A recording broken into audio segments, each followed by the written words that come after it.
Welcome to Well Good Movies, the podcast for film fans by film fans. Every episode we look at films old and new to choose what should be preserved for all time in our movie vault. With lively topics, big questions and crazy challenges to entertain us and our guests, we always look to have fun by giving you the topics worth discussing and the movies worth watching, even if there are some duds along the way. But don't just take my word for it. Here's a preview of what to expect in today's episode. She heard that a birthday party for his daughter, Little Miss Baby, was... Little Miss Baby! Little Miss Baby's the best one. I know I've lost this one because I haven't even sent it yet because I can't type from laughing. All right, Mr. DeMille, I'm ready for my close-up. Are you not entertained? I am your father. Wait! Stop! Turn on! Here's Johnny. I'll be back. It's not the car, it's a silly movie boy! Well, good movies! Hello and welcome to Well Good Movies, the podcast that gives you the topics worth discussing and the movies worth watching. I'm your host, David Oscar, coming out to all of you mixes, misters and little misses, including our very own Mr. Snooty, Craig MacDonald. What the fuck? Of all the Mr. Men you could choose, I was expecting I was expecting something to be like aggressive or angry, like in like just Mr. Grumpy or whatever. But Mr. Snooty, what the hell is wrong with you? I did think Mr. Grumpy, but at the same time, Craig, you can't deny if you...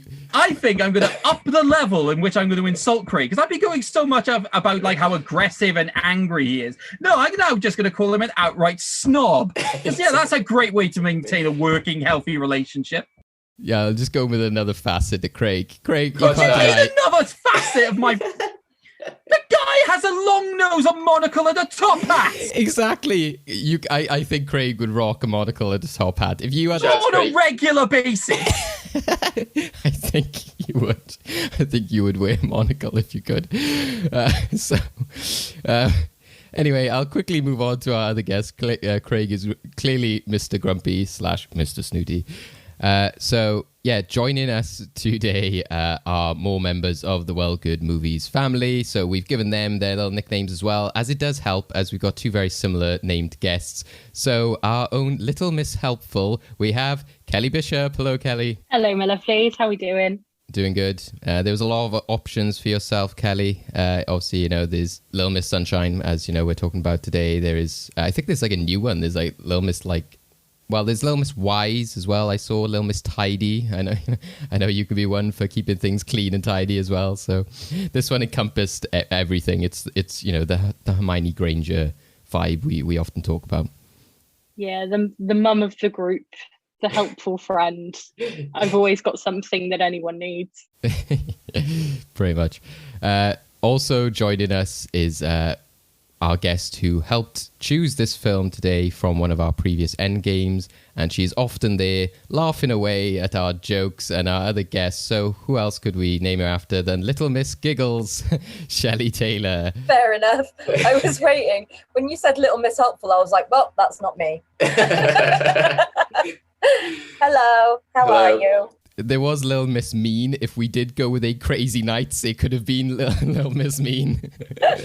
I think Craig would have been happier if I had a negative connotation one as well. Sorry, Mr. Snooty. I mean, we're not leaving David out of this. So what I've done is I've chosen a couple of Mr. Men that David could be, because at the moment he is named as David. You'll want to bleep this as Mr.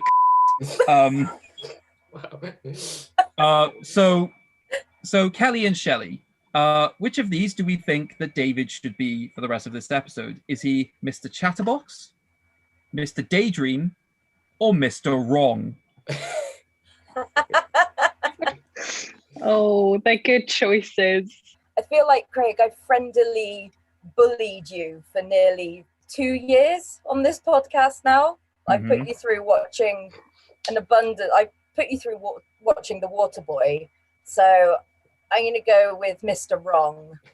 I'll let Craig decide, seeing as he's been forced to be Mr. Grumpy. I mean, Kelly, what do you think? I think I'd go with the majority. As much as often Dave and I do agree, sometimes he is just wrong. It's fair. And I get things wrong and I get mixed up. So I'm happy with that. Like I said, most of them were pretty. I was half expecting like Mr. Small or something, again, to go back to that sketch, which I always talk to Shelley about, where she imagined me as like a little tiny person on Craig's shoulder telling him what to do. I mean, David also tried... I was just going to say, I never ended up writing that one. Perhaps I should go back to it. David did try influencing me, being like, oh, there is Mr. Skinny. And I was just like, well, no, that is quite nice for you, David. You called me a twig not long ago, so I was like... Yeah, well, you called me snooty, so shut up. Everyone at home is just like, this is definitely Mr. Grumpy.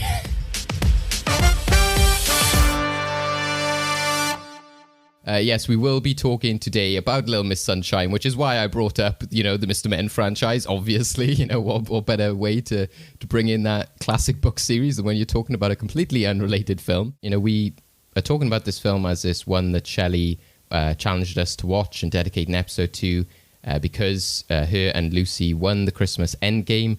Originally, Shelley, you did give us 8 Crazy Nights, but again, seasonal changes, but also you didn't want to go through that one either. So no, I thought I'd put Craig through enough as well, and myself. I mean, I don't know why I challenged myself to watch every Adam Sandler film.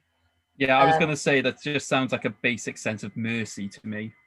I don't know. I maybe it's what's it called? Like, not self-flagellation, but self-hatred. Self-hatred to put myself through it. I was going to do all the Nicolas Cage ones at some point as well, but I know that you'd want me to talk about it. But I'm not ready for it yet. We're just there waiting in the wings. Well, yeah, there's quite a few, other good reasons to talk about this film. So coincidentally, it is celebrating its 15th anniversary this year, as it did, I think it initially premiered back in July, 26th of July, 2006. I think it came out officially in the US on the 18th of August. And also, you got stars such as Toni Collette, who's currently in Dream Horse, which I'm sure, we'll all be watching, especially to get that good old Welsh representation in there. See how if any of the stars butcher the accents. Hopefully, the people who are actually Welsh don't. But yeah, this is obviously just a feel-good film as well, and it's Little Miss Sunshine. So we thought, we'll wait until the sunshine comes, and we're here in the summer talking about this film. So yeah. Giggles, walk us through a bit more about what this film means to you. Why did you choose it? Why did you want to talk about it? Yeah, I think I saw it for the first time like 2008, like my first year of uni, and I just absolutely loved it. Like, when you see a film and you're just like, oh, I'm going to be a big fan of this, rewatching it over and over and over. I also then in 2011 I did a master's in script writing, and we had to do like a really big, almost a dissertation length essay on a film, and I chose Little Miss Sunshine. So I spent a lot of time watching and kind of analyzing it. And often when you do something like that for uni or for work, it kind of detracts from it a bit, like you overwatch it or you overanalyze it, but it didn't. It just made me love it more. And so, yeah, and it's just, like you said before, it's my uplifting, happy, feel-good film. So whenever everything seems to be going wrong, you can stick it on and know that you can overcome, and this too shall pass. It's that kind of vibe to me. I just love it. Yeah, and similarly helpful. what a nickname. So you have, a strong link to this film as well, and coincidentally is one of the films you would have chosen for the sort of winning challenged film along with Death of Stalin when we did the Christmas Endgame. So Kelly, what's your sort of experiences with it? Why did you want to talk about it today? Yeah, so I saw it a lot later it was one of those DVDs that was sort of in someone's collection, and I was like, oh, I'll watch that while I'm here, and immediately fell in love with it. I love anything that's centered around a family. I think family dramas are so interesting because you've got all these different relationships that play out over the course of a film. Plus, you've got like everyone's so detailed, like even down to just these small, minute details where you're just like, oh, wouldn't have caught that the first time round. You watch it again, and there's things you can pick up. Plus, just as a plus size person, seeing this like plus size child go into a beauty pageant and coming out not necessarily on top, but doing what makes her happy, no matter the social standing. It's so heartwarming. And it's very much one of those sort of happy movies again for me. Yeah, I think that's, but both those experiences, are quite similar to me in that at university, it was always one of those films you saw, like the poster, especially them running onto the bus. It's one that stands out. It's got a very kind of awards, kind of poster of, showing all the characters and, stands out with the bright yellow and the camper van and everything. So you just see that and you think, oh, that looks fun. So I remember watching it around that time in university, and I guess in some ways it was one of those sort of early indie family road trip kind of films, because you then tended to get a lot more films that followed that, which were of a similar kind of style and tone in terms of taking like these bigger stars, which some of them maybe at the time weren't as big, but putting them into a more grounded, realistic situation. And then ever since, I think that we've had quite a lot of films that have been similar to that, dealing with a lot of similar topics. So I guess it kind of faded from my view for quite a few years. So that's why I was happy to sort of revisit it for this, because it sort of reawoke all those themes and those great moments that happen within it, especially because you do see it a lot within writing and video essays, bringing it up about the strong themes that it has and bringing it up as a great example of, a road trip film or, a great feel-good film, etc. And there's so many great lines within this. Craig, have you got any like specific experiences with it? So I saw the film for the first time this morning. For everyone at home, Kelly is looking at me as if with a very polite smile, which is just, oh, Jesus Christ, I need to cut ties. Shelley was just gobsmacked. Yeah, so I think for me, it's just about my relationship with films at the time. It has nothing to do against the quality of this film. It is literally just about when it came out and my relationship with film. And then when I actually did get into a regular routine of watching films, especially ones which sort of come under this sort of genre of like the indie style and like the topics they want to discuss, I also just wasn't in the mindset of basically going back and revisiting films. So it would take a lot to basically get me to go back and revisit something. So this episode was a good opportunity for that. Obviously, just because of for all the reasons David said about, I was aware of the film. I had no idea exactly to what realms it would go in terms of some of the themes. So I found that quite striking, especially some of the imagery within the film itself. I probably am going to have a strong connection with this film going forward, because there was a lot about this film that I just found striking and fascinating. Yeah, it's going to make for a great conversation today as we discuss it, as we break it down, talk about its legacy and those important themes that we were just sort of touching on just then. And of course, we'll go to our usual segment, which is the Movie Vault. So we'll discuss whether this film deserves to go into the Movie Vault, and we'll have our ever fun Endgame.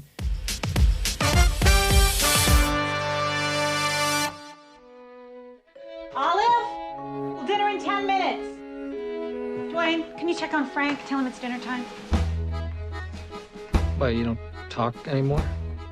You can talk, you just choose not to. Is that Nietzsche? You don't speak because of Friedrich Nietzsche. Far out. What's that, chicken? Every night is chicken. Holy God almighty. Is it possible just once Dad? we could get something to eat for dinner around here that's not the damn chicken? Hey, Dad! I'm just saying. Dad! How did it happen? How did what happen? Your accident. Uncle Frank didn't really have an accident. Tried to kill himself. Why? I wanted to kill Don't listen myself to him. because Richard. I was He's sick. very He's unhappy. a sick man. He's a sick in his head man. Richard. I don't think it's an appropriate conversation for a 7-year-old. Well, she's gonna find out anyway. Okay. happy. I fell in love with someone who didn't love me back. Who? One of my grad students. I was very much in love with him. Him? You fell in love with the boy? Very much so. That's silly. There's another word for it. There is a message on the machine. Something about little Mrs. Sunshine. Little Miss Sunshine? Yeah. What? Remember when Olive was runner-up in the regional Little Miss Sunshine? That's the girl who won had to forfeit her crown. I don't know why, something about diet pills, but anyway, now she has a place in the state contest in Redondo. Little Miss Sunshine, as I said earlier, came out on 26th of July 2006 on a limited release. It was an overwhelming box office success. It earned over 101 million and was praised mainly for the performances, the screenplay, the humor. So it was nominated for a lot of awards, including in the Academy. So that included Best Picture. It won 2 awards, which was Best Original Screenplay and for Best Supporting Actor for Alan Arkin. It also won the Independent Spirit Award for Best Feature and received numerous other accolades. In the film, as we mentioned, this is a family determined to get their young daughter into the finals of a beauty pageant. They go on a cross-country trip in their VW bus to make their way to California. It stars Abigail Breslin as Olive, Greg Kinnear as Richard, Paul Dano as Dwayne, Alan Arkin as Grandpa, Toni Collette as Cheryl, and Steve Carell as Frank. Yeah, there's a lot to unpack in this film. There's so many great moments. And Shelley, or Giggles, you've told us about obviously your general feelings to it, but what do you think of it as, a film? What are the standout moments for you, and what are your favorite parts of it? I just want to briefly touch back to the script because that was my favorite thing about it, and that's why I chose to write about it for the script writing essay. It was written by Michael Arndt, and it was kind of his first big writing project. He then went on to write Toy Story 3 and The Force Awakens, so he's a good writer. Well, for Toy Story 3, I saw Craig's face there about The Force Awakens, but I'll ignore him. Mr. Grumpy, Mr. Snooty. The snootiness is coming out, yes. But yeah, so he actually fought really hard for the script because some of the producers wanted the script to focus on Richard, the dad, and he was like, no, it needs to center around Olive. And the original producers fired him and brought in someone to rewrite it. And then I think it was Mark Turtletaub who plays one of the doctors in the hospital, which I'll talk about my favorite moment in the film, which I think is probably many people's one of their favorite moments. He basically paid to get Michael back on board because it was his original idea, to just tweak it, and then he paid. It was filmed for a budget of $8 million, and Mark Turtletaub basically paid that himself. Like, he really believed in it and wanted it to happen. So I love the fact that it's like a passion project as well. So yeah, my favorite bit is when, okay, spoilers, Grandpa dies about halfway through the film of a heroin overdose, which he's snorting because he's got a little bit like YOLO. And he says, at my age, you'd be stupid not to. And so they are told that because they're sort of halfway to California at this point, they're told they can't cross state lines with the body and they need to stay there with him. And so that kind of would put a halt in their journey, their road trip. And so what they do is distract the hospital staff and steal his body out of the window and then escape in their camper van, which has a lot of mechanical dysfunctions. I wrote about the camper van being like another character because it's just got so much character. It won't stop beeping. It breaks down, so you have to start it in second gear. So they have to kind of teamwork to get the van going. So it's just this ludicrous moment but you're fully on board with them. Like, you're like, yeah, I'd help them steal this dead body so that Olive can go and be in her beauty pageant. Yeah, so that's probably my favorite moment. And then there's a moment later where Dean Norris, who is Hank from Breaking Bad, So you've got two Breaking Bad characters in it as well. You've got, what's his face? Bryan Cranston. Thank you. Sorry. So he plays Stan Grossman, who's Richard's would-be publisher. But also, yeah, Dean Norris is like a state policeman and stops them. And he says, can I check out your trunk? And obviously Grandpa is in the trunk. But luckily, Frank, the gay uncle of Olive, Cheryl's brother, has bought some dirty magazines for him and Grandpa, and they fall out and kind of distract him. So they're all just kind of like sat, not saying anything, hoping that this police trooper doesn't notice the dead body that they're smuggling over state lines. So yeah, it's a lot of ludicrous moments, but you really go on the journey and they take you there. You're like, you can't go there, but then they do, and I love that. And they say, like, as the policeman's approaching, he goes, just everyone just pretend to be normal. And I think that's my favorite line from the film. Yeah, I actually wrote that down when I was rewatching it. Just, yeah, that idea of like pretend to be normal, which is so it's like one of the main characters admitting we are not normal, even despite the situation. And I think you're led quite well to that situation because it starts the film, doesn't it? Like showing you each individual character, so you already know that they're big characters. They've all got their own quirks, etc. And yeah, that's one of my favorite moments as well, just for how the police officer plays it as well. Just in terms of like his face when he's just like smiling, he's like, "Don't worry, I won't tell them," and all this kind of stuff. And just like, and ammo. Yeah, I'm glad that Shelley said about the camper van being like its own character, because I was watching the film just being like, I've decided my favorite character is just the van. Yeah. Just the fact that I think my favorite thing about that scene, obviously all of that tension is great, but just the fact that in the background of all of it is just this poor camper van who's struggling for all of this, just going like. I love the bit when it first starts doing it and there's people driving past them and he's like, I can't get it to stop through the window. Like, I'm sorry. Like the way I describe the camper van is just an existential nightmare. It's like it carries all of their pain with it and vocalizes it.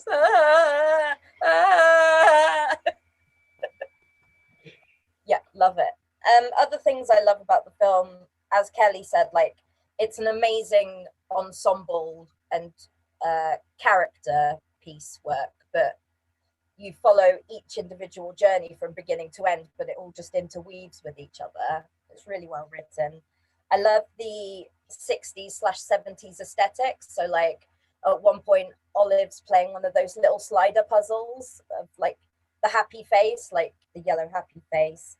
And yeah, just the general dysfunction of absolutely everyone. Like this is normal. And they say everyone pretend to be normal. Actually, dysfunction is normal. And I think that's why the film strikes a chord with, well, here, everyone who's watched it, and I think a lot of people love this film for the same reason.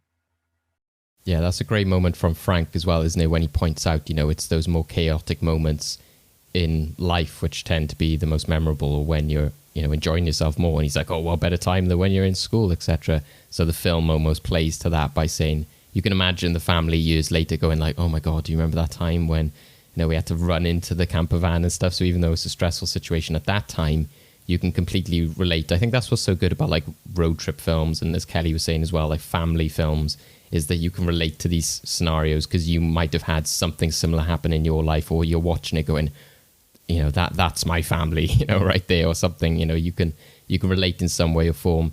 Kelly, what are some of your favorite moments? I think those moments are phenomenal. They make me laugh every time.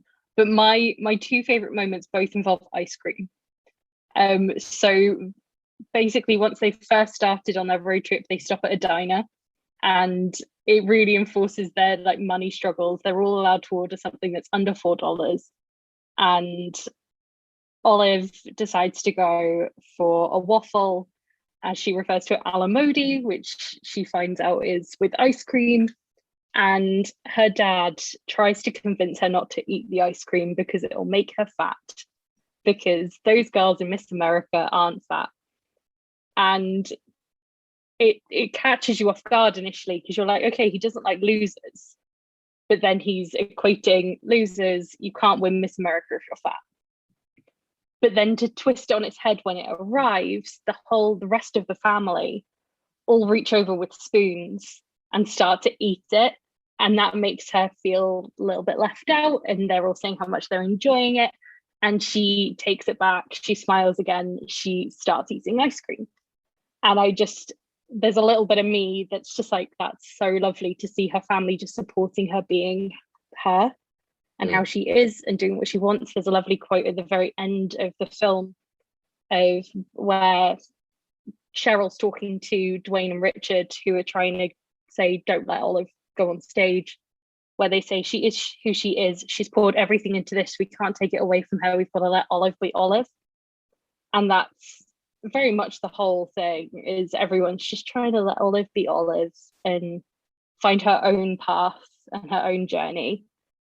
So later on, when they get to the hotel where they're hosting the pageant, when they finally they're able to sign Olive in, they find out that Miss California is there, and Olive goes over and gets a little signature and asks Miss California whether she eats ice cream.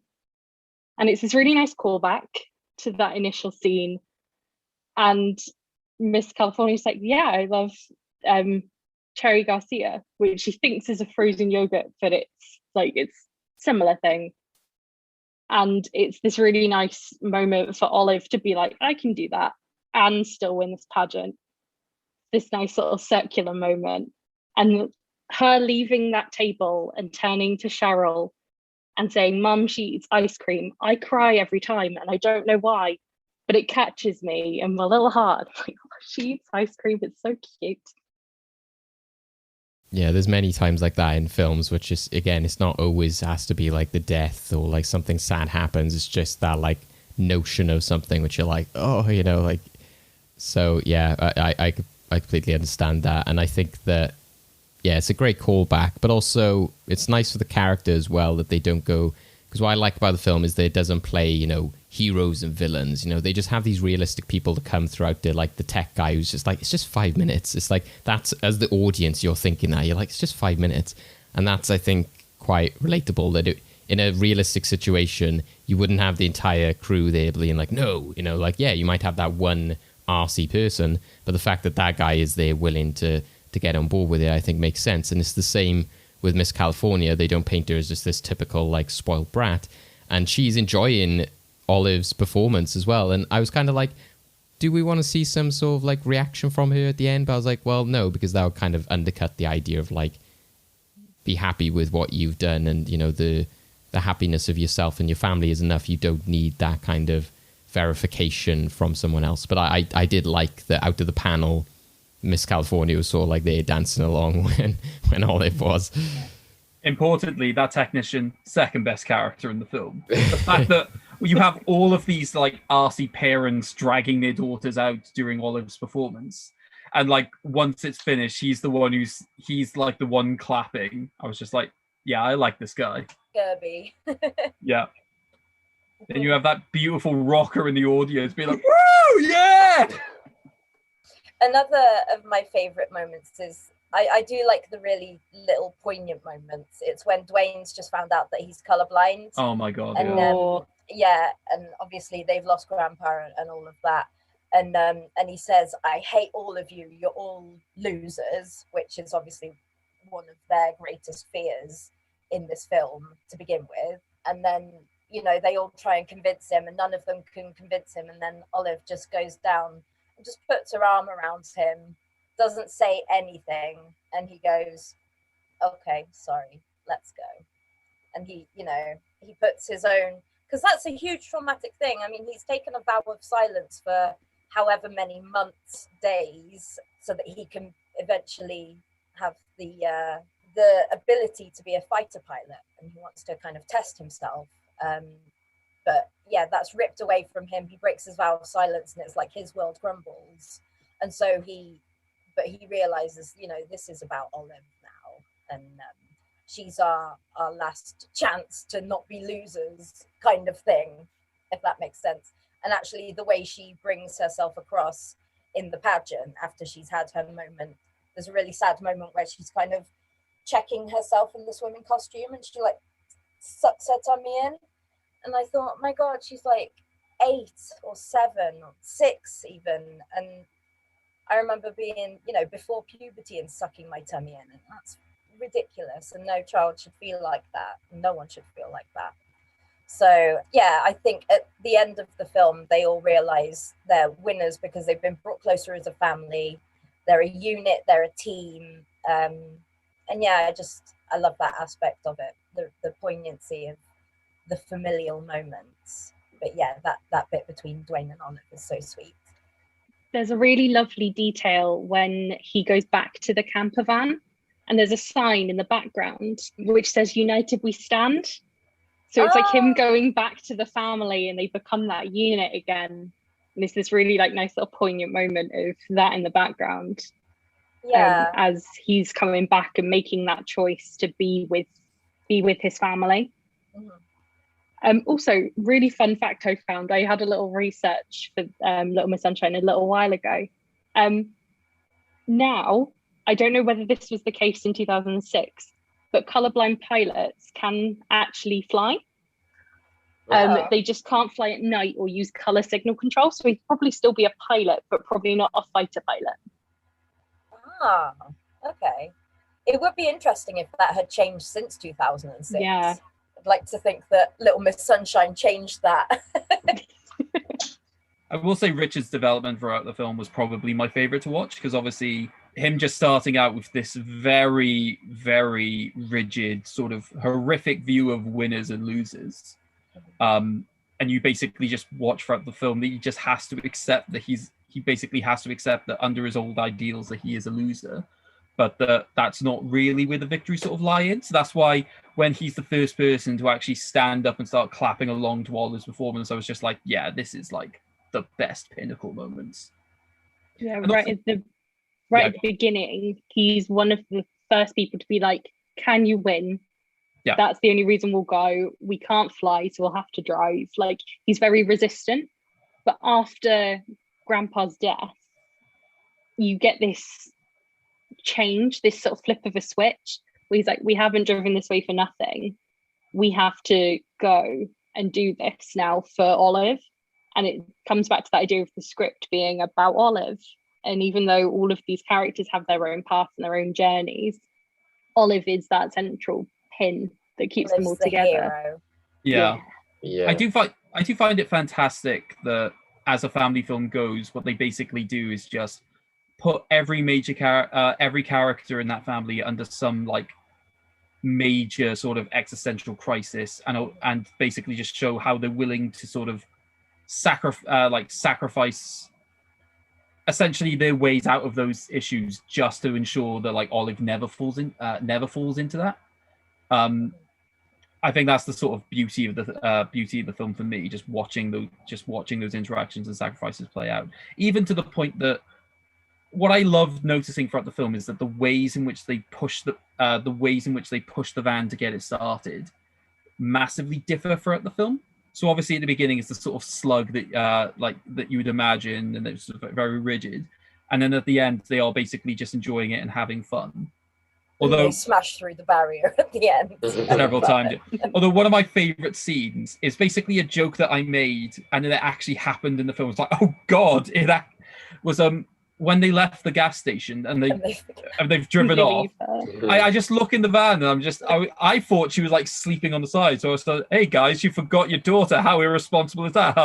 And then Dwayne writes a note. It was like, where's Olive? I was like, wait, they actually forgot Olive. Where's Olive? And the fact they have to drive back, and they're like, right, Olive, get in the van. Yeah, they're not stopping the van. They just drag her in a drive-by. And she's just like cool with it. She's like, they came back for me. I would not want to have been a bystander at that gas station, being like, And it's Frank yelling, I've got her. Like, if you were a bystander hearing that, a van has driven up, grabbed a child, and gone again. Going,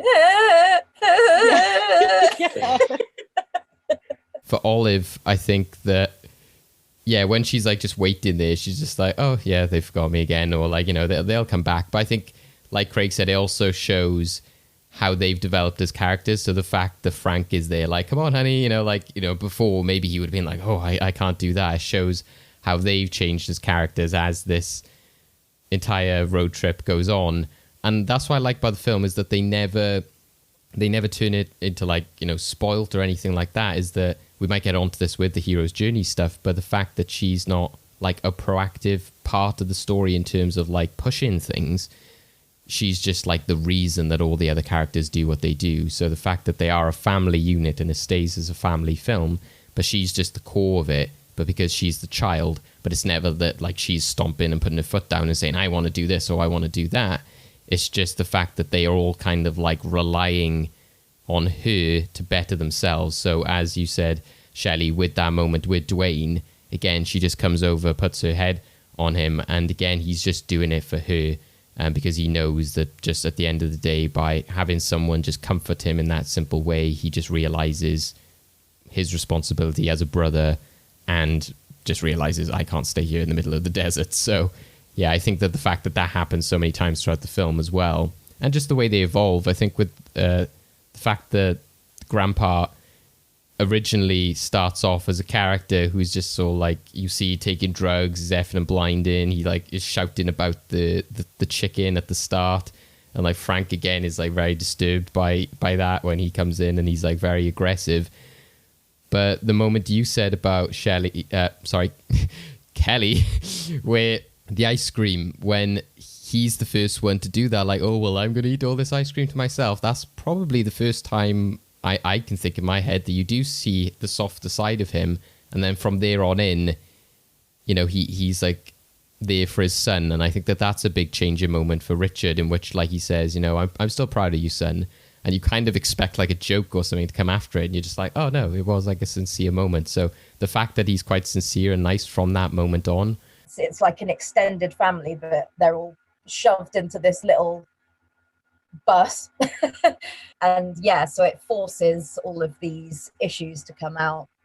Yeah, and I think it's just the cleverness of the script that even again, they're not being on the nose about like, this is who this person is, so there's moments, of course, where he's kind of like, oh, I know what I would call it, when he's talking about the relationship he has with one of his grad students, etc. But then later on, I won't say it, but like the fact that he's like, oh, get one of your rags or something like that, when he's asking him to buy the porno magazines. I'm like, well, they're not being too on the nose of like he's just outwardly homophobic or anything. So he's obviously saying like not a very nice word, but I guess in his own way, at least he's been accepting of him by saying you could buy your own magazine that will please you in your own way. So he's not being like, completely denying him kind of thing, that's again goes back to what I was saying earlier, just about realistic people, realistic characters. And I think that's why Olive is just a very realistic, normal child. She isn't this kind of like, big, overly happy, overly cheesy character, because they could have easily made her like an unlikable character. You say that Grandpa's a realistic character. I do have to question how many grandpas we know that for beauty child pageants across America would teach their granddaughter stripper dances. I do have to question that. Oh, it's just a bit of burlesque. But at the same time, how many mothers are at the pageant? And this is the thing about the pageant. It's like the juxtaposition between a burlesque striptease to Super Freak, and barely their clothing and this over-sexualization of children with the big hair and the makeup. And Olive's not wearing big hair and makeup. She's just doing the moves that Grandpa taught her. And it's almost like it's innocent in her brain. And he's just, I don't know, he's just, he's on drugs and he's happy. Yeah, I know. I mean, yeah, he's definitely the mentor character in a weird way. That's why I wanted to talk about the hero's journey, because it subverts it so much, but it also really fits it. But yeah, in its own weird way. But no, I get what you mean. Yeah, I think it's that line between what you were saying earlier about them taking the body out of the hospital. It's like when things then go extreme or bizarre, which could only like happen in a film maybe. So to me it kind of comes across as that, like, like that, the song like Big Butts and stuff. You can imagine like a grandpa like doing a silly dance at like a wedding or something to that. So it's that kind of like affectionate, silly dance he's teaching. Whether he like encouraged her to do a full burlesque thing, I don't know. But like, it kind of seems like a grandpa thing to do, like, yeah, wiggle your butt and all that kind of stuff. But maybe she took on some of the more suggestive elements of it. But yeah, I think that's where, but it comes through eventually, like Shelley said, about the actual message and the differences and similarities between the other sort of beauty queens and stuff like that. Yeah, like it fully supports the beauty pageant industry, as in the organizers, but then suddenly when a child is almost doing it in a self-aware way, that's not okay, and that's disgusting, and I don't want my children to see that. And it makes a point on the actual issue with child beauty pageants. I thought it was a fantastic touch, because I think it would have been just too idealistic and perfect if she basically did some form of, to their conception of a realistic performance, to the point that I think it did need to basically do something which would just essentially piss off the organizers, because then that basically is the final moment of like familial solidarity. The fact that they all then basically rush to the stage to dance with Olive is exactly what, even though they all know, well, yeah, basically this means that she's being kicked out. But we're not gonna. It's Grandpa's final kind of F the system. Yeah, but also just the fact that some horrible mothers started booing her. I think they had to basically jump to their defense.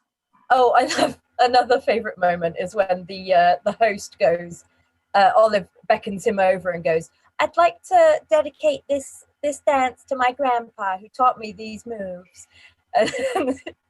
And where is he now, honey? In the trunk of our car.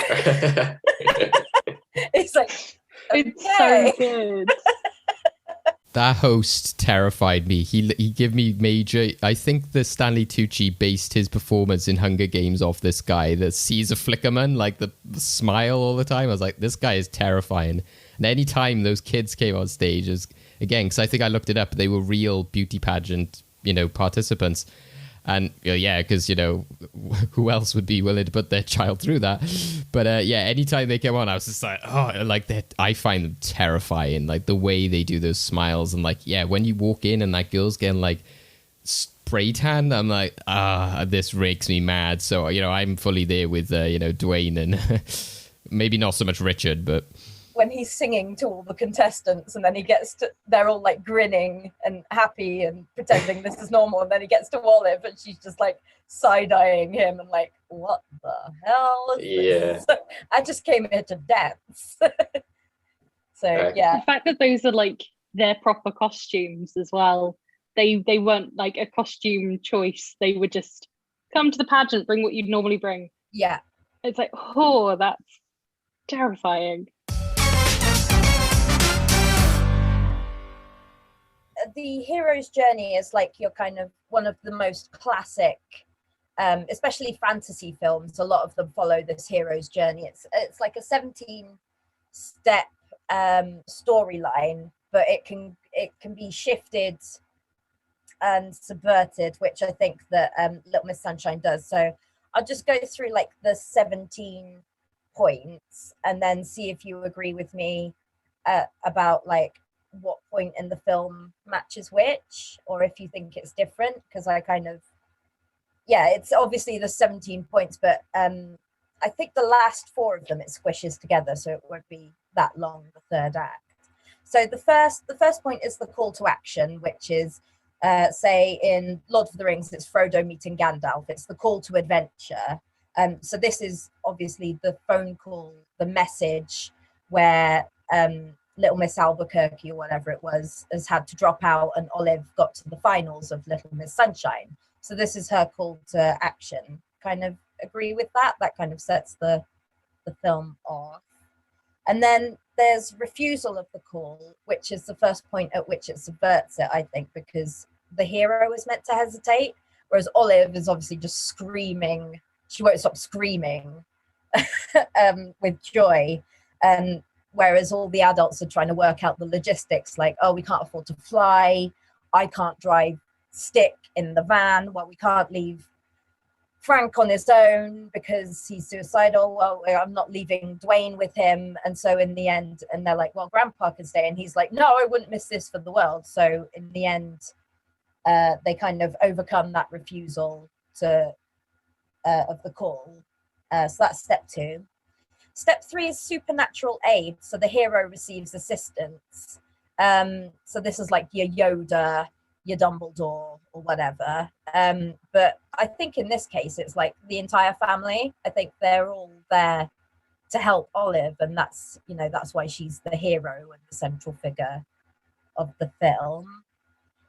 Step 4 is crossing the threshold. So going from normal life into this unknown world, which I guess is them in the bus on the road. Unfamiliar world where the rules and dangers are unknown. So they don't know that all this stuff's about to go wrong and happen to them. They just think, well, we've got to drive 800 miles, we'll get there and she'll perform and then we'll come back. They don't realize the journey they're about to go on. Step 5 is called Belly of the Whale, which is kind of the end of Act 1. And for me, well, this is where the hero first gets challenged, the first real point of danger as to whether or not they're going to be able to complete their quest or their journey. And I figured this was when the van breaks down for the first time and they think, well, we've no other way to get there. But then the mechanic kind of gives them this idea of, well, you can start it in seconds, these old buses, and you just got to give them a push. Step 6 is the road of trials. It's usually like the hero is tested and there's usually like a set of 3 tasks for the hero to overcome. And they'll usually fail at least one of the tests. And the hero learns to use his or her allies to help them on their quest. Again, I think the trials are kind of taken on here by the adults to protect Olive in a way. You could say that the ice cream moment that you love, Kelly, is one of Olive's trials. Step 7 is meeting the goddess, so like Galadriel, that kind of thing, who's a great advisor. So I saw this as possibly Olive's pep talk from Grandpa, where she says like, I'm not beautiful, when they're in the hotel room, and it's their last scene together. It's his last thing that he tells her, because then you see him going into the bathroom to snort his heroin and then he overdoses. So he reassures her. It's funny, he says, I'm madly in love with you, and it's not because you're intelligent, it's because you're beautiful. And that kind of thing. So he kind of we know she's an intelligent little girl, but she actually needed that love from her grandfather to say, well, I think you're beautiful, and if you think you're beautiful, that's all that matters. So I think that's him being the great advisor. There are other moments, like I put in when she meets Miss California. I think she advises her and helps her there. Your mom, she eats ice cream. Step 8 is the temptation. So the hero is torn. They must overcome or avoid temptation. It can be temptation to remain in comfort, and they have to decline it and press forward nobly, facing danger. Again, taken on by the adults, and I think it's Olive who has to convince them to press on, because she probably would at this point. She sees them all in pain. She probably would go home, but they're like, no, because what's the point? As Richard says, why have we come all this way if not to support Olive? Step 9 is the atonement with the father. So that's the moment of like emotional catharsis in the film, and the emotional climax of the story. And I think this is the loss of Grandpa when they're in the hospital. This leads into step 10, which is apotheosis, which is the death of the former life of the hero and moving on into their stronger role. And I think the apotheosis kind of happens to all of the characters when they just decide, all right, we're going to take the body and carry on with this journey. Greater perspectives achieved. They say, well, Grandpa would have wanted her to still compete. We're gonna do this. Step 11 is the ultimate boon, in which the hero is victorious. It's the physical climax of the story. A lot of people say it's a MacGuffin, if you know what that is from Hitchcock. because ultimately it doesn't actually matter because it's the hero's journey we're after. But at this point, it would be like in Lord of the Rings, where the ring's destroyed. At that point, it kind of doesn't matter to us because we care about Frodo and Sam so much, you know? So the mission's accomplished, the world can rest easy knowing that it's safe from evil. So I didn't know about this bit, but I've put it's them arriving at the pageant and then being allowed to compete. So in their world, everything's right because that's what they've been rushing for. You know, the van door falls off because they're rushing so much to get in. And I love the little moment with Steve Carell kind of running through all of the revolving doors and things. The refusal of return. Now, this is the start of the journey home usually, but I put this as like, it says a return to normal life seems strange now. This is the beginning of the third act and it still contains conflict. I thought this was maybe when Dwayne and Frank come in and say to Olive, please don't compete, or, you know, I don't, sorry, to Cheryl, please don't compete. I don't want her to be amongst these people. Step 13 is the magic flight. So the hero is transported. They must get out alive from the peril that they're in, often with help of individuals they've met along the way. So to me, this is the moment of her in her dance, everyone getting angry, and the whole family joining with her to protect her from that exterior judgment. And actually, well, these people don't think you're normal, but you know, we love you and we're here with you and we're going to dance and be silly with you and be a child.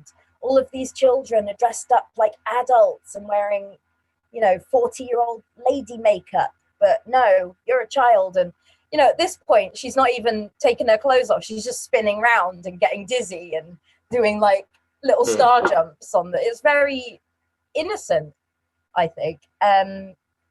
Yeah, so that I think is the magic flight. The hero's transported, Olive's transported by her family to safety by them joining in with her and getting her out of trouble. And then the last 4 steps are resolve from without, which is the hero's rescue. Again, you could include that in the dance, but I also thought perhaps it was the police officer having the discussion with that total Karen who runs the pageant about, you know, these are the conditions, you're going to be okay. And then steps 15 through 17 are crossing return threshold, which is homeward bound, the master of 2 worlds, which is the triumphant return, and the freedom to live. And I think all of those are just encompassed in when they all happily push the van and it starts beeping again and they crash through the barrier, much to the chagrin of the woman who organized and hated them, the pageant. And then they drive off into the sunset with the beep, and then the end credits roll. And I usually get quite emotional at that point because it's, you know, they're all going to be okay, even though they've been through so much. I'm getting choked up. So yeah, I just think it's a beautifully upturned version of what you would usually see the hero's journey in, like point by point. You can do it with a lot of hero's journey films. Like I said, Lord of the Rings, Star Wars is very hero's journey to the point. But yeah, so that's why I thought applying the hero's journey is important, because it's such a well-written script, and it does follow a formula, but it also says, well, I'm not going to quite follow this formula. And that's what the characters do in the film. It makes sense for Michael Arndt as well as a writer, because as you said, he's worked on Star Wars and Toy Story 3, The Hunger Games, so he's worked very much in those kind of like fantasy hero kind of stories as well, so that makes sense to his kind of strengths. And I think that, you know, it's just kind of the bread and butter of a lot of like media studies and film theory, isn't it? You know, having your, you know, antagonist, protagonist. So there always has to be that kind of arc or hero's journey. So it's probably surprising how many places you could find it within, like you said. And the one that stood out to me is like saying about when the families sort of come together and they have that collective moment rather than just the one character. Kind of reminded me of like Guardians of the Galaxy of the moment of Groot, where he's like, we are Groot. You know, you've had this thing build up, I am Groot, and then we are Groot. It's kind of like the same thing with the family. Like, we are Olive, you know, we are all one, we're all a family unit, and we're all silly and... Or united we stand. Yeah. Which I've never noticed before. I'm going to look out for that next time I watch it, Kelly. Exactly. So they're all manic and united in their own way, which I think is great. Yeah, I think that, like, the subversion there is just so... Because we're so used to that hero's journey. A lot of the media that we consume now is those neat 3 parts. It's very traditional journey. When you think about it having...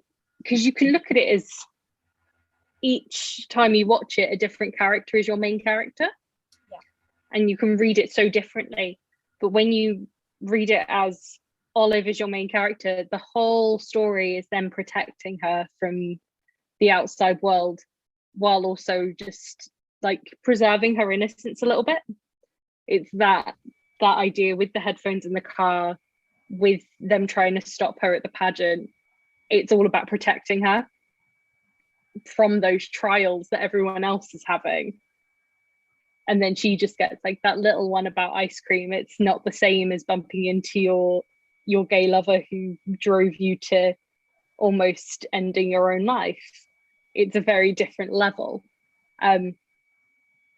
Alongside that sort of grandpa's death and the atonement of the father, you've also got Richard going to see Stan Grossman and trying to like fix things. That's him having to try and work something out that's going to change their life in one way. And then when that doesn't work, he comes back and grandpa's dead, and that changes it the entire other way that he wasn't anticipating. And I think that's really clever. And the way, also they kind of atone their relationship as well, Richard, and I think he's called Edwin, grandpa's real first name. I was going to say, even on IMDb, he's just called credited as grandpa. I was like, does this guy have a name? Yeah. Which shows that Olive is our main hero, I guess. We see it from her point of view. But yeah, they kind of have that sweet moment where grandpa says, you know, whatever happens, you tried and I'm proud of you. And he puts his hand on his shoulder from behind him in the van, and he sort of goes, thanks, Dad. A bit awkwardly, but you can tell that he feels it, you know? So yeah, grandpa's attitude really does touch on every character, I think. So it's interesting because I think the way that I sort of thought about and viewed the film at first, definitely from the lens of like Olive as sort of like the main character, but I never saw it as Olive is the one who's basically going on this journey. Because there's because like in John Truby's book Anatomy of a Story, he talks about there's a storytelling technique which is often called the positive flat character arc.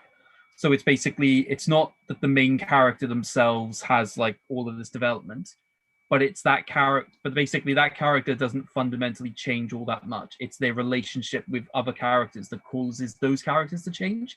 And with so many of these characters basically changing the way in which they, you know, view the world and interact and make the compromises in order to protect Olive, I sort of saw that more.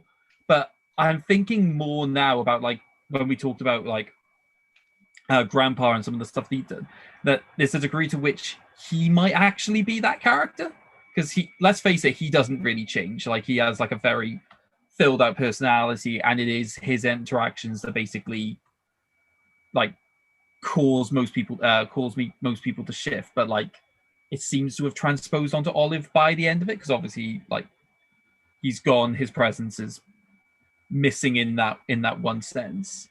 So yeah, I think that's just like a really solid way of just having like a strong group ensemble piece in which a lot of people just get a lot of that. Also, just the fact they basically place most of the film within like a massively enclosed space, I think just helps a lot of those interactions as well. Yeah, that's really interesting. It could be that because of the closeness of Olive and Grandpa, you know, they go off to Olive's room and they train, and he's been coaching her and stuff, that up until the point where they do lose Grandpa, perhaps they are trying to change Olive a little bit, and then they realize, well, she's got this paternal figure who is totally on her side and is completely himself no matter what. No matter what anyone else thinks of him or says to him, he'll say it as he thinks and as he is. And they're like, actually, you know what, he was really influential, and that is a good way to think and to bring up Olive. And I think Cheryl realizes that when she says, we've got to let her be Olive and be herself. So perhaps she inherits that role from him when he dies as well. I'd never thought of that before, but it just because I think it makes sense to me, because I think the only major development Olive gets is I think, as Kelly talked about it, like the importance of like just not falling into those like negative patterns with like being herself, and like the ice cream example. But that's sort of fully developed in itself in the scene in the restaurant with the waffles, to the point that like by the end of it she's happy to eat the ice cream, and then it's just affirmed that that was a good choice in that scene with Miss California.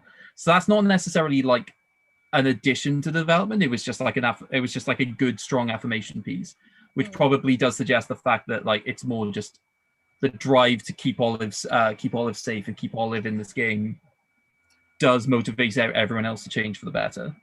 I think it's clever having a young child as that character as well, because they are just still developing, they are developing their own character, and it's almost, the whole family comes together and realize we have to protect her from things that could change her in this world into, we want to learn from our mistakes and pass that learning on to Olive, and she's our protege now in terms of being yourself. So that's kind of the message that they all come together with at the end. I think that, the fact that she is so young, because like you said, as an adult, you can change year to year, you can change through many things. But as a child, it is just usually that's who you are, that's Olive. And, it's kind of telling in other media, like Inside Out, for example, that film wouldn't work if it was told from like a child's point of view. She's a teenager. She's, like transitioning into like a new environment. So she's very like emotional and that kind of stuff. So it makes sense there. And I think that, it shows the strength of the writing, that they are able to somewhat use the audience's expectations about beauty pageants to think where the story might go. Because especially at the beginning, you're watch these beauty pageants, and like Craig said, you get that affirmation by the end, because at the start you think, oh, is she actually obsessed with the beauty and the wonder and the glamour, I suppose, of it? But actually by the end of it, you're like, well, no, she's actually just probably just encapsulated by this like strong woman, this idea of being yourself and being, like a princess kind of thing. She's not actually looking at it going like, oh, I want to be that pretty. I'm obsessed with makeup. I want to do this, that, and the other. She likes the idea of like performing and dancing and being able to be on a stage, which I think is great. And the fact that also Alan Arkin won for playing Grandpa, the best supporting actor, that also shows that he's kind of that mentor figure, or shows that a lot of Hollywood and, the reaction to this film was that he's the mentor figure, because usually those awards very much go to the mentor figures when they're in a supporting role like that. Like we've seen in just the year gone with Young Yoo Jung and Minari, but even like loads of films in the past, it's usually that more like legacy older actor who's playing like a mentor or teacher to another character. Including my boy. I know, I was going to mention him, but I was like, well, some people could say it's maybe not the best teacher technique, but it's definitely an example of that. I mean, in terms of the archetype, that's definitely what they're going for. It's just they're going for it in the subversive. Oh yeah, he's awful. So we'll go now to the movie vault, just because this can kind of encapsulate the legacy and influence of this film. So, Kelly, what's your feelings on whether Little Miss Sunshine should go into the movie vault? And is there anything you want to add in terms of like how you think it's influenced other films and the kind of similar movies that are out there? Obviously, we're just focusing on this one today, but Yeah, I think when you look at it in terms of how it is as a hero's journey, a road trip movie, a family movie, a drama in places, like the comedy aspects as well, it really hits all of the buttons that it wants to. I think it's testament to the script, the directing's beautiful, all of the characters, all the actors hold their own in all those scenes where they're all shouting over the top of each other. Each one is sort of a masterclass in how to give it as much as you need to and take what you need. I personally would throw it in the movie vault immediately because it is one of my absolute favorites. I can't think off the top of my head of any films where I'm like, that is exactly influenced by Little Miss Sunshine. But that's probably just me. There's probably some that are definitely like, I know exactly where that's come from. But I think for all of what it set out to achieve, it hits every single time. Yeah, no, you're right in some of the ways of the influentialness. I think similar, they had the courage to make a lot more similar kind of awards fair and like kind of lighter stories and more like realistic American families, which I've always appreciated. I think like Lady Bird is maybe a good example, but there's nothing that you can kind of say, oh, that's directly like the same kind of film. Because like I think like even IMDb or something would bring up something like Juno or something. You're like, that's quite a different film. So yeah, I think it very much is like individual, but it's just the style and type of film is maybe something that they continue to do, maybe have more ambition to do. Shelley, what's your thoughts? In terms of legacy, like on the production side, so the part of Frank, the uncle, was written with Bill Murray in mind, and there was also apparently studio pressure for Robin Williams or any other Hollywood film that Steve Carell had done. Yeah. And they really took a chance on him because they met with him and he just seemed to really get what who the character was and what they were trying to do with him. And so I think, you know, that being his first proper blockbustery film, even though it was made on a really small budget for what it was, yeah, I think that's kind of a legacy we owe to it as well. The comedy but poignant, dramatic stylings of Steve Carell at times. It kind of launched him into the sphere of having bigger scripts sent to him and being considered for more. And I just think he's brilliant for the role. I can't imagine, although I love Bill Murray and Robin Williams, I can't picture them as Frank. Frank is Steve Carell.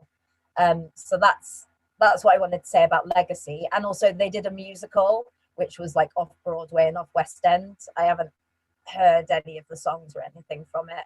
Oh, it was a sign of success if you get a musical, though. It toured through Cardiff a couple of years ago. Did it? Yeah, it did new theatre in Cardiff, which is quite interesting. So it did sort of smaller theatres, but everything that I've sort of heard about it is people love it, which is quite nice to hear. Oh, that's good. Yeah, because I was worried when I saw it hadn't gone on Broadway or West End. It was just tours, that perhaps it was a bit like the Lord of the Rings musical. But yeah, in terms of if it should go in the vault, I think it's an obvious one from me. Yes. Put it in now. Great. Is there really much else that needs to be said at this point? Mr. Snooty. Call him Mr. Sunshine. Did it make you happy? Yeah, Mr. Happy. Did it uplift you? Mr. Uplifted. I think interestingly as well, though, in Legacy, and Craig might be interested in this, is the directors, which we haven't mentioned, which is Jonathan Dayton and Valerie Faris. They actually directed as well one of my favorite films from 2017-2018, which was Battle of the Sexes. And they also directed Ruby Sparks. So there's a lot of similarities there in the projects that they've done in terms of, like, you know, these bold female heroic characters. They're a married couple, aren't they, I think? And they used to do, this was their first feature film. They used to do music videos, like you said. Yeah, and they still do a lot of that to this day in kind of like television and stuff. But yeah, Battle of the Sexes, you can definitely tell that they have their kind of style and their tone, which I really like. I kind of sort of dig. That film didn't do as well, but, you know, and again, it's another one with Steve Carell. But yeah, I'd be happy for it to go in the movie vault because I think that, you know, it it skyrocketed so many people's careers. It's such a feel-good film. It's got such a great script, and it's just great as we said, as a kind of symbol of road trip movies, family dramas, and yeah, just having a great sort of message at its heart. So into the movie vault goes Little Miss Sunshine.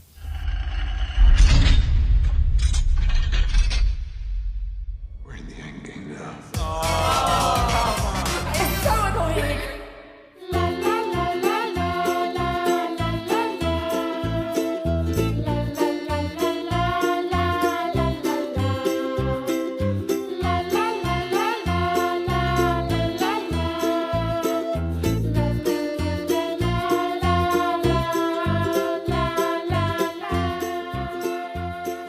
Hello there, boys and girls. It's Endgame time.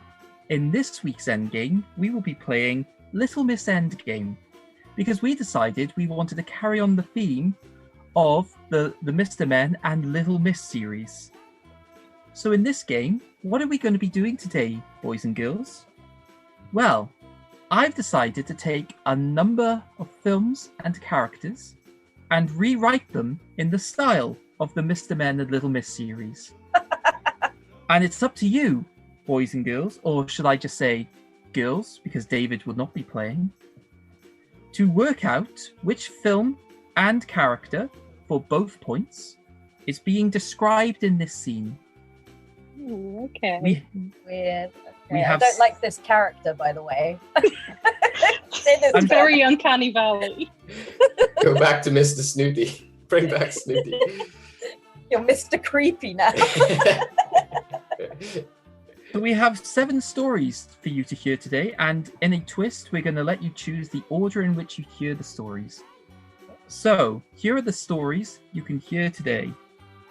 We have Mr. Funny, Mr. Adventure, Little Miss Dotty, Little Miss Scary, Mr. Forgetful, Mr. Nosy, and Little Miss Stubborn.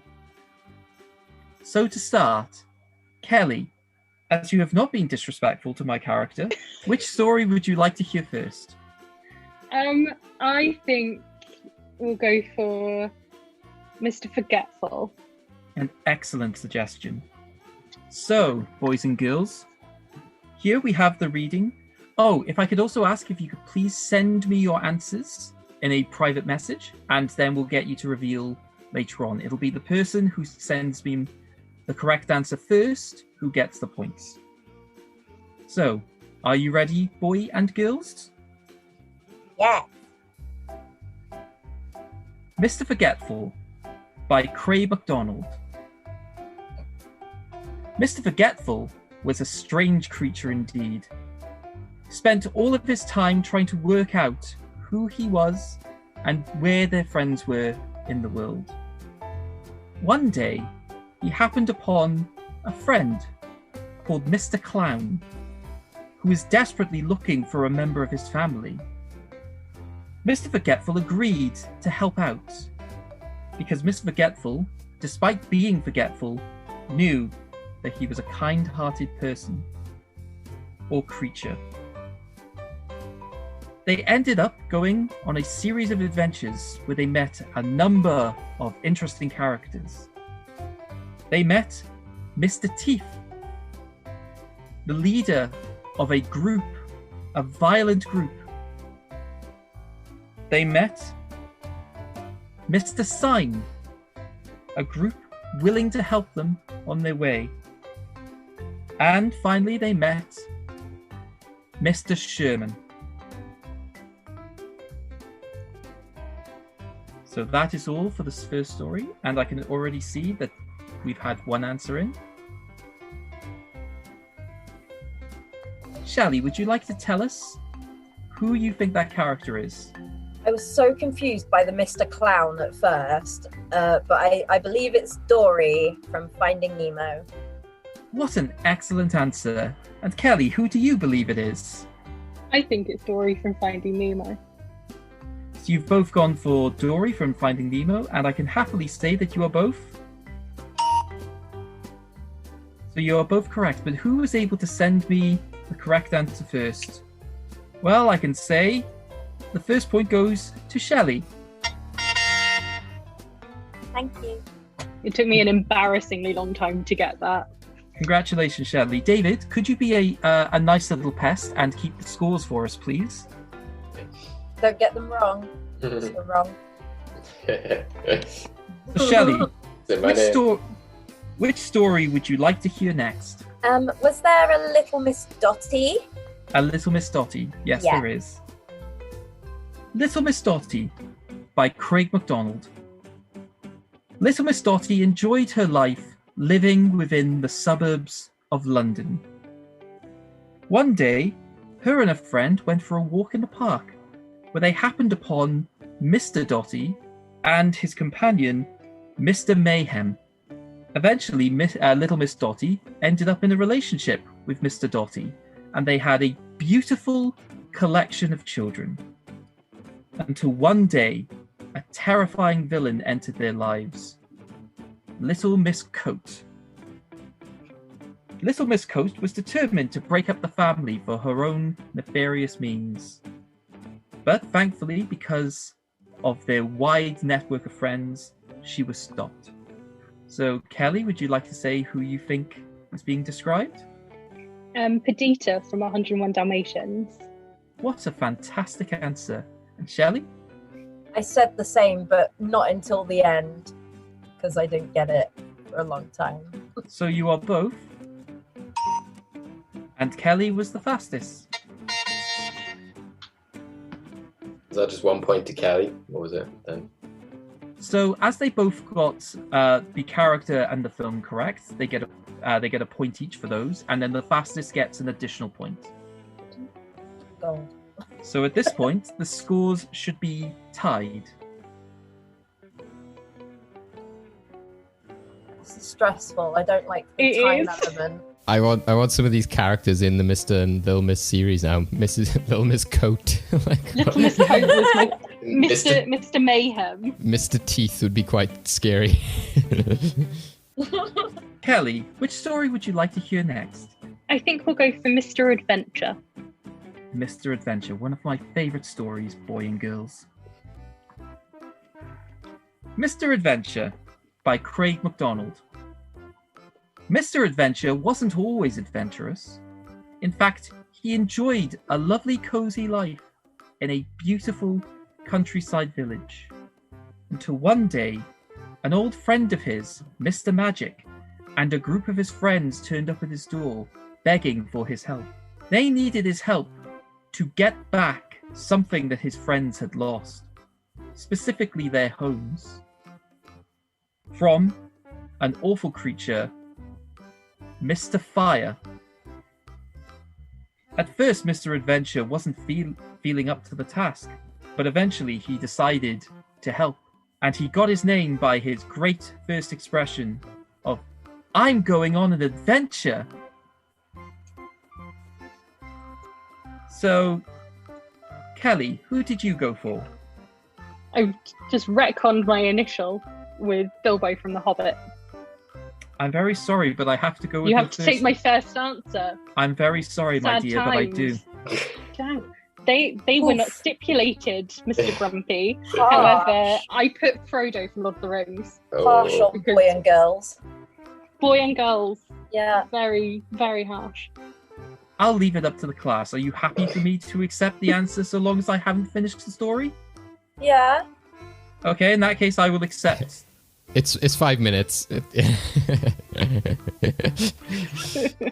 don't care. No, I do. So we have Bilbo from The Hobbit. Shelley, Yeah, I put Bilbo Baggins, The Hobbit. you are both. And Shelley sent me the correct answer immediately. So Shelley gets... I mean, to be fair, I've literally got my cat who's called Bilbo here. So if I didn't get it right. Here he is. That's Mr. Adventure. Mr. Adventure. He's scared of Mr. Fire. I know, I'm just imagining the Mr. and Mrs. series now, just like, and then Mr. Fire came into town. Oh God, everything is ruined. So, Shelley, speaking of scary, would you like to hear Little Miss Scary next, or would you like to hear a different story? Yeah, let's go scary. Little Miss Scary. Little Miss Scary by Craig MacDonald. Little Miss Scary lived in a beautiful forest where she took it upon herself to protect her friends. Until one day, a beautiful prince called Mr. Prince ended up entering into the woods, and they became very good friends. Until one day, he betrayed her because he wanted to replace Mr. King as Mr. King. Once she found out, she was awfully angry and became even scarier than usual. She heard that a birthday party for his daughter, Little Miss Baby, was taking place. Little Miss Baby. Little Miss Baby's the best one. I know I've lost this one because I haven't even sent it yet because I can't type from laughing. So she decided to pay this birthday party a visit, where, despite being scary, she did get the Little Miss Baby, a birthday present, which was the threat of death. Little Miss Death. Kelly, would you like to say your answer? Maleficent from Maleficent. And Shelley? I put Maleficent from Maleficent. And then I wrote help. So you are both. And the bonus speed point goes to Kelly. Yeah. So David, at this point, can you confirm what the scores are? Yeah, it's tied 5-5. Nice. And Kelly, who would you like to hear now? Mr. Nosy. Mr. Nosy, a fantastic story. Mr. Nosy by Craig MacDonald. Mr. Nosy had a very important job. It was his goal to protect his home by finding out what his enemies were up to. So he would do this in a number of ways. He would pretend to be somebody he wasn't. He would go and talk and get gadgets from his wonderful friends, Mr. M and Mr. Q. And he would also make very good friends with a lot of people, often whom had very weird names, like Little Miss Pussy Galore. Shelley, who did you say this was? James Bond. I put Octopussy, but I was just thinking the franchise in general. But when you said Pussy Galore, I think that's Octopussy. I don't know. Kelly, who did you go for? I went for James Bond from James Bond. Yeah, I was going to write that. I was waiting for the context clue of which one it was. So we are accepting franchise. So James Bond from James Bond is... And Kelly gets the speed point. Wow. Be hard to differentiate those. Would be like, and then Little Miss M died. Okay, I know which one it is. Skyfall, yeah. So we have 2 stories left. Shelley, would you like Little Miss Stubborn? She said stubbornly. Speed. No, I'm not. Little Miss Stubborn by Craig MacDonald.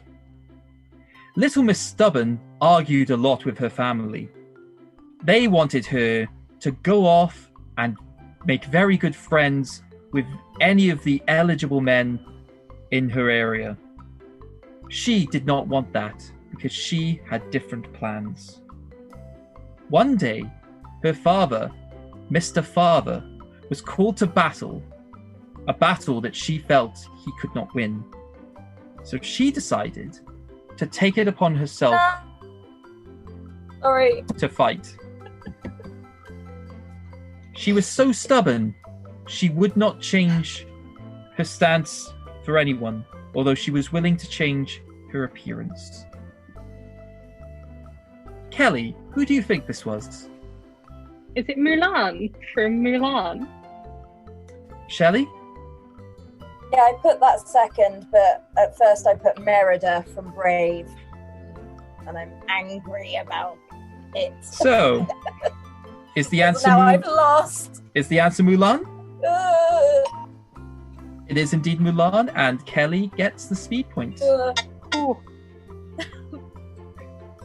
Let me win this last one to save face. Please. Go for it. So, our final I don't story. get it at all now. Our final story is my favourite story of the bunch, so I'm very glad, boy and girls, that it's been saved for our finale. Mr. Funny by Craig MacDonald. Mr. Funny was very funny, but not in the way that you'd expect. For you see, he wanted to be the real Mr. Funny, but not many people found him funny at all, which was sad because he needed the money to support his mother, Little Miss Sick Woman. That's my favourite so far.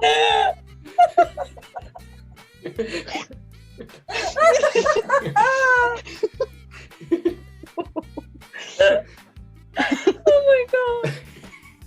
Little Miss Sick Woman. If you're quite finished, it's quite rude to interrupt a storyteller like this. Sorry, sir. Apologies. I am Little Miss Giggles, though. Yeah. Eventually, many people thought he was funny, but not for the reasons he intended. So they wanted to speak to him and let him tell his jokes to everyone in the world. Mr. Funny thought this was a great chance, although he eventually saw that people were actually mocking him and not taking him very seriously at all. So he decided to get his revenge. He met with the people who wanted to give him this chance. And I'm sad to say, boy and girls, that he did something very foolish. He took out his anger on these people, claiming, using some very bad language, that they would get what they deserve. Many people respected the way in which he saw the world and joined him. So, although Mr. Funny wasn't thought as very funny, they did think him very, very influential. So, Kelly, who do you think this was? The Joker from Joker. And Shelley? Joker from Joker, which I'm glad I wrote before you said Little Miss Sick Woman, because I wouldn't have been able to type after that. I wanted to hear the whole story, so I had it from like fairly early on, but I was like, no, I'm not going to send it yet. I'm going to wait and hear the whole story. So it was indeed Joker, although he does have a name. I figured it's important to acknowledge his name is Arthur Fleck. Yeah. The speed point for that one goes to Shelley. So David, my dear, would you like to tell us the final scores? I believe it was a close one, but it was Kelly with 10 and Shelley behind with 9. Ooh, well done. Good game, good game. I'm glad I got them all right, though. And that concludes our end game for today, boy and girls. I wish you the best of nights. Bye-bye. Bye-bye. Out of character. Right. I gotta say, I'm not sure about the validity of these books. They're all written by Craig MacDonald. I think something suspicious is going on here. He's just like, a very good choice. to write? Oh, no, but when you said a very good choice of book written by Craig MacDonald, well, of course you're going to think that. You wrote them. You're like a uni lecturer who only puts his own books on the reading list. Let's not forget that this is my realm and I can do whatever I want with it. Though I do think that Mr. Funny should have had Mr. Robert De Niro as maybe one of the friends that he treated badly. But we, of course, have many highlights during that. Mr. Fire, Little Miss Sick Woman, Little Miss Baby. Wow. So yeah, thank you for that, Craig, and well done to Kelly and to Shelley for getting them all right as well. Very fun Endgame this week. Very bizarre, very. But it's what you expect on this podcast. So yeah, that is our episode talking all about Little Miss Sunshine and going off on a random diversion to the land of Mr. Men and Little Misses. So thank you for joining us both. Obviously, Little Miss Sunshine you can catch at the moment on Disney Plus. Another valid reason we're discussing it, as I think as Star has launched recently, Little Miss Sunshine has gone up onto their streaming platform, so you can watch it there. You can also see Toni Collette in Dream Horse. I don't know why. Apparently, I'm not paid by this film to go to watch that, but go support cinema. Go watch Dream Horse. Just make sure your age settings on Disney Plus are correct. For the longest time, mine was set to the lowest, so I was missing out on a lot of content. Yeah. Craig was in that storybook teller mode, which he hadn't realised he had to change his settings. So yeah, thank you for both joining us, guys. Kelly, where can we catch you? What have you been up to? I'm mostly over on Twitter. I'm on Letterboxd as well at Kelly Lou Bishop, talking a lot on films where I watch so many weird films, and I try and write at least a little something about why I enjoyed or didn't. So if you're interested, it's always a fun place to be. Shelley, where can we catch yourself? Just on Instagram as at knitwear cat hair, and it's all aspects of life, so plants and cats and films and books and that kind of thing. Memes are plenty. Yeah, memes. And yeah, anything lastly from yourself, Craig, before we go? Mr. Craig was very offended that at the beginning of this podcast he was referred to as Mr. Snooty. He decided to take out his violent revenge the moment that Mr. David ended the podcast recording. Just bear that in mind. Well, at least I wasn't called Mr. C-word again.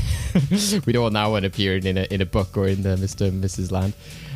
So yeah, well, thank you everyone for joining us. If you have any fun ideas for movie characters as Mr. Men or Little Misses, you can message them over to us on our social medias. You can catch us at Well Good Movies over on Twitter, Instagram, and Facebook. You can also catch us on freshtakehub.com/wellgoodmovies, where we have all of our podcast episodes as well as some great writing and video content. So go check out all of that.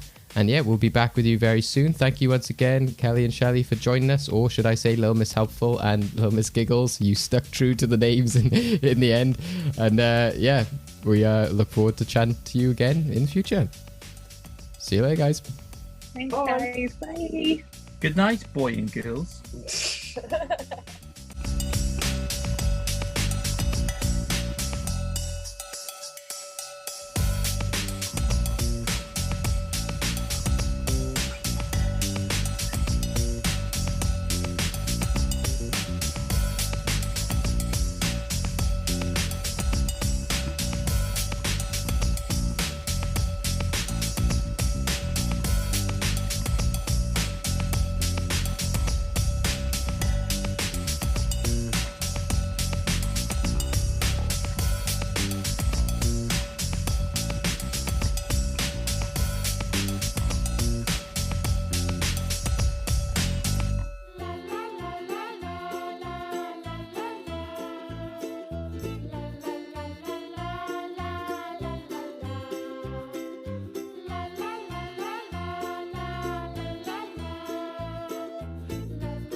Obviously, this is the part that David just cut out.